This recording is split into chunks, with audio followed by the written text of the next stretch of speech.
ನಮಸ್ಕಾರ ಸ್ನೇಹಿತರೆ. ಮೈಸೂರು ಎಂದಾಕ್ಷಣ ನಮ್ಮ ನೆನಪಿಗೆ ಬರುವುದು ಮೈಸೂರು ಅರಮನೆ. ಅದರ ಅದ್ಭುತ ವಾಸ್ತುಶಿಲ್ಪ, ಸಾವಿರಾರು ದೀಪಗಳಿಂದ ಕಂಗೊಳಿಸುವ ದಸರಾ ಸಮಯದ ದೃಶ್ಯ, ಇವೆಲ್ಲ ನೋಡಿದಾಗ ಒಂದು ಪ್ರಶ್ನೆ ನಮ್ಮಲ್ಲಿ ಮೂಡಬಹುದು. ಇಷ್ಟು ದೊಡ್ಡ ಅರಮನೆಯನ್ನು ಪ್ರತಿದಿನ ನಿರ್ವಹಿಸಲು ಎಷ್ಟು ಹಣ ಖರ್ಚಾಗಬಹುದು? ವಿದ್ಯುತ್ ಬಿಲ್ ಎಷ್ಟು ಬರಬಹುದು? ಸಿಬ್ಬಂದಿಯ ಸಂಬಳ ಎಷ್ಟು ಖರ್ಚಾಗುತ್ತದೆ?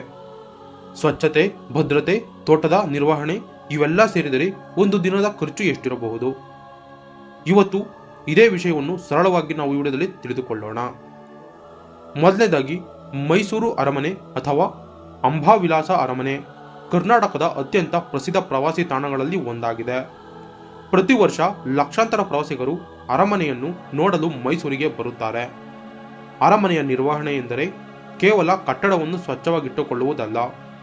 ಅರಮನೆಯ ಒಳಭಾಗ, ಹೊರಭಾಗ, ಉದ್ಯಾನವನ, ವಿದ್ಯುತ್ ವ್ಯವಸ್ಥೆ, ನೀರು, ಭದ್ರತಾ ಸಿಬ್ಬಂದಿ, ಹಳೆಯ ವಸ್ತುಗಳ ಸಂರಕ್ಷಣೆ ಸೇರಿದಂತೆ ಹಲವಾರು ಕೆಲಸಗಳನ್ನು ನಿರಂತರವಾಗಿ ಮಾಡಬೇಕಾಗಿರುತ್ತದೆ. ಹೀಗಾಗಿ ಇದರ ನಿರ್ವಹಣಾ ವೆಚ್ಚವೂ ದೊಡ್ಡ ಮೊತ್ತವಾಗಿರುತ್ತದೆ. ಮೊದಲನೇದಾಗಿ, ಈ ಮೈಸೂರು ಅರಮನೆಗೆ ಒಂದು ದಿನದ ಖರ್ಚು ಎಷ್ಟಿರುತ್ತದೆ? ಇಲ್ಲಿ ಒಂದು ಪ್ರಮುಖ ವಿಷಯವನ್ನು ಗಮನಿಸಬೇಕು. ಮೈಸೂರು ಅರಮನೆಯನ್ನು ನಿರ್ಮಿಸಲು ಪ್ರತಿದಿನ ಎಷ್ಟು ರೂಪಾಯಿ ಖರ್ಚಾಗುತ್ತದೆ ಎಂದು ಹೇಳಲು ಒಂದೇ ಒಂದು ಸ್ಥಿರ ಅಧಿಕೃತ ಅಂಕಿ ಸಾಮಾನ್ಯವಾಗಿ ಲಭ್ಯವಿರುವುದಿಲ್ಲ. ಏಕೆಂದರೆ ಖರ್ಚು ತಿಂಗಳಿಗೆ ಅಥವಾ ವರ್ಷಕ್ಕೆ ಬದಲಾಗುತ್ತದೆ. ಉದಾಹರಣೆಗೆ, ಒಂದು ವರ್ಷದಲ್ಲಿ ದೊಡ್ಡ ಮಟ್ಟದ ದುರಸ್ತಿ ಕೆಲಸ ನಡೆದರೆ ಹೆಚ್ಚು ಖರ್ಚಾಗುತ್ತದೆ. ದಸರಾ ಸಂದರ್ಭದಲ್ಲಿ ಪ್ರವಾಸಿಗರ ಸಂಖ್ಯೆ ಹೆಚ್ಚಾದಾಗ ಸ್ವಚ್ಛತೆ, ಭದ್ರತೆ ಮತ್ತು ಇತರ ವ್ಯವಸ್ಥೆಗಳ ಖರ್ಚು ಕೂಡ ಬದಲಾಗಬಹುದು. ಆದ್ದರಿಂದ ಸಾಮಾಜಿಕ ಜಾಲತಾಣಗಳಲ್ಲಿ ಕಾಣಿಸುವ ಯಾವುದಾದರೂ ಒಂದು ಸಂಖ್ಯೆಯನ್ನು ನೇರವಾಗಿ ಒಂದು ದಿನದ ಅಧಿಕೃತ ಖರ್ಚು ಎಂದು ನಂಬುವುದು ಸರಿಯಲ್ಲ. ಆದರೆ ವಾರ್ಷಿಕ ನಿರ್ವಹಣಾ ವೆಚ್ಚವನ್ನು ದಿನಗಳ ಸಂಖ್ಯೆಯಿಂದ ಭಾಗಿಸಿದರೆ ಸರಾಸರಿ ದಿನದ ವೆಚ್ಚವನ್ನು ನಾವು ಅಂದಾಜು ಮಾಡಬಹುದು. ಇನ್ನು ಎರಡನೇ ವಿಷಯ, ಈ ಒಂದು ಮೈಸೂರು ಅರಮನೆಗೆ ಕರೆಂಟ್ ಬಿಲ್ ಅಂದರೆ ವಿದ್ಯುತ್ ಖರ್ಚು ಎಷ್ಟಾಗುತ್ತದೆ? ಮೈಸೂರು ಅರಮನೆ ಸಾಮಾನ್ಯ ಮನೆಯಂತಲ್ಲ. ಅರಮನೆಯ ವಿಶಾಲ ಪ್ರದೇಶ, ಸಾವಿರಾರು ವಿದ್ಯುತ್ ದೀಪಗಳು, ಪ್ರವಾಸಿಗರಿಗೆ ಬೇಕಾದ ಬೆಳಕು, ವಿವಿಧ ವಿದ್ಯುತ್ ಉಪಕರಣಗಳು ಹಾಗೂ ವಿಶೇಷ ಕಾರ್ಯಕ್ರಮಗಳ ಸಂದರ್ಭದಲ್ಲಿ ಬಳಸುವ ಹೆಚ್ಚುವರಿ ಲೈಟಿಂಗ್ಸ್ ಇವೆಲ್ಲವೂ ಸೇರಿ ವಿದ್ಯುತ್ ಬಳಕೆ ಸಾಕಷ್ಟು ಇರಬಹುದು.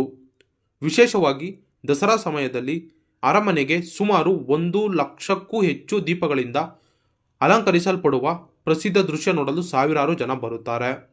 ಆ ಸಮಯದಲ್ಲಿ ವಿದ್ಯುತ್ ಮತ್ತು ಸಂಬಂಧಿಸಿದ ವ್ಯವಸ್ಥೆಗಳ ವೆಚ್ಚ ಸಾಮಾನ್ಯವಾದ ದಿನಗಳಿಗಿಂತ ಹೆಚ್ಚಾಗಿ ಇರುವ ಸಾಧ್ಯತೆ ಇರುತ್ತದೆ.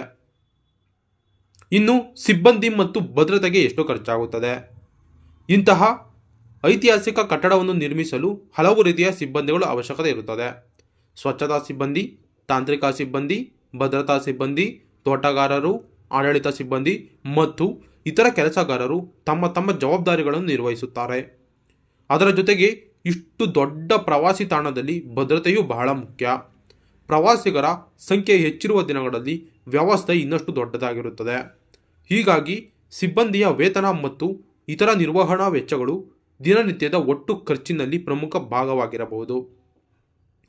ಇನ್ನು ಸ್ವಚ್ಛತೆ ಮತ್ತು ನಿರ್ವಹಣೆಗೆ ಎಷ್ಟು ಖರ್ಚಾಗುತ್ತದೆ? ಪ್ರತಿದಿನ ಸಾವಿರಾರು ಜನ ಭೇಟಿ ನೀಡುವ ಸ್ಥಳಗಳಲ್ಲಿ ಸ್ವಚ್ಛತೆ ಕಾಪಾಡುವುದು ಸಣ್ಣ ಕೆಲಸವಲ್ಲ. ಅರಮನೆಯ ನೆಲ, ಕೊಠಡಿಗಳು, ಪ್ರವಾಸಿಗರು ಓಡಾಡುವ ಪ್ರದೇಶಗಳು, ಶೌಚಾಲಯಗಳು ಮತ್ತು ಹೊರಾಂಗಣ ಪ್ರದೇಶಗಳನ್ನು ನಿರಂತರವಾಗಿ ಸ್ವಚ್ಛವಾಗಿಟ್ಟುಕೊಳ್ಳಬೇಕು.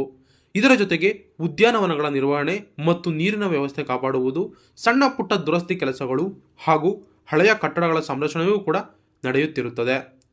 ಇದು ಸಾಮಾನ್ಯ ಕಟ್ಟಡವಲ್ಲ, ನೂರಾರು ವರ್ಷಗಳ ಇತಿಹಾಸ ಹೊಂದಿರುವ ಕಟ್ಟಡವಾಗಿರುವುದರಿಂದ ಸಂರಕ್ಷಣಾ ಕೆಲಸದಲ್ಲಿ ವಿಶೇಷ ಎಚ್ಚರಿಕೆ ಬೇಕಾಗುತ್ತದೆ.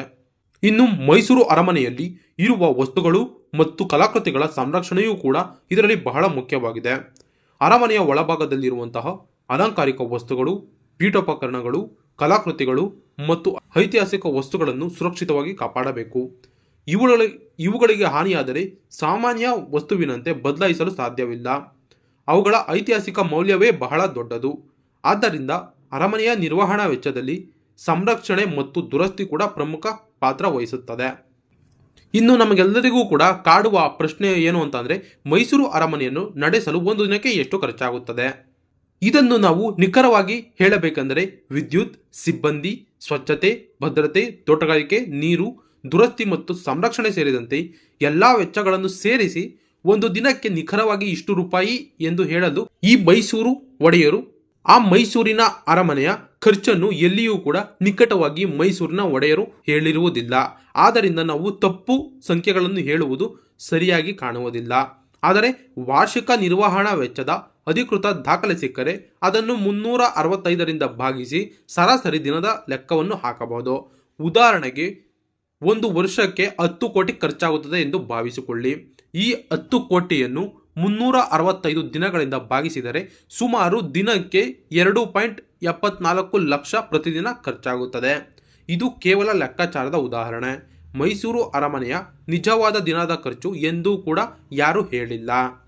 ಹಾಗಾಗಿ ಸ್ನೇಹಿತರೆ, ಮೈಸೂರು ಅರಮನೆ ಒಂದು ಪ್ರವಾಸಿ ತಾಣ ಮಾತ್ರವಲ್ಲ, ಇದು ನಮ್ಮ ರಾಜ್ಯದ ಐತಿಹಾಸಿಕ ಮತ್ತು ವಾಸ್ತುಶಿಲ್ಪದ ಪ್ರಮುಖ ಗುರುತು. ಎಷ್ಟು ದೊಡ್ಡ ಪ್ರಮಾಣದ ವ್ಯವಸ್ಥೆ ಬೇಕು ಅನ್ನೋದನ್ನು ಈಗ ನಿಮಗೆ ಅರ್ಥವಾಗಿರಬಹುದು. ನಿಮಗೆ ಮೈಸೂರು ಅರಮನೆಯ ಒಂದು ದಿನದ ಸರಾಸರಿ ಖರ್ಚಿನ ಬಗ್ಗೆ ಇನ್ನಷ್ಟು ನಿಖರವಾಗಿ ಅಧಿಕೃತ ಲೆಕ್ಕಾಚಾರ ಬೇಕಿದ್ದರೆ ಕಮೆಂಟ್ ಬಾಕ್ಸ್ನಲ್ಲಿ ತಿಳಿಸಿ. ವಿಡಿಯೋ ಇಷ್ಟ ಆದರೆ ಲೈಕ್ ಮಾಡಿ, ಶೇರ್ ಮಾಡಿ ಮತ್ತು ಇಂತಹ ಮಾಹಿತಿಗಾಗಿ ನನ್ನ ಚಾನಲನ್ನು ತಪ್ಪದೇ ಸಬ್ಸ್ಕ್ರೈಬ್ ಮಾಡಿಕೊಳ್ಳಿ. ಧನ್ಯವಾದಗಳು.